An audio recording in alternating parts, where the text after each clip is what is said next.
তহঁতৰ হেমন্ত বিশ্ব শৰ্মা, পীযুষ হাজৰিকা, ৰণজ পেগু, বুলি মই কৈ দিলো। যা মৰি যা। তহঁতে কি বাল চিএম কৰি থাক, বুলি কৈ দিলো মই। যা।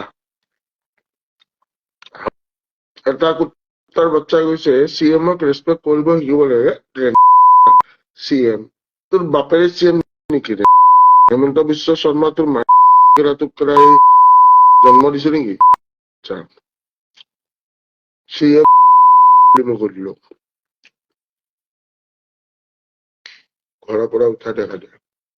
চিএম চিএম চিএম বালৰ চিএম অতীত দম আছে যদি গেলা পিএমক কওক ভিক্টৰ আছে গাড়ী পাৰিছে নৰেন্দ্ৰ মোদী বুলি মই কৈ দিলো। যা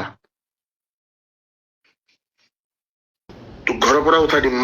বিজেপি 1500 টকীয়া তই পাৰ্থপ্ৰতিম তালুকদাৰ চা নলবাৰীত আহি চিএম পিএমৰ এগেইনষ্টত পাগলামি কৰি কথা কৈছা। ক'ৰ নিচা ক'ত ফাটে পাত্তা নাপায়। এনেই ইউটিউবৰ ধৰা সাপ হৈ ফুচফুচাই আছা। নলবাৰীখন কি কামৰূপ কি কেলা ৰুৰেল নে মেট্ৰ' কেলা?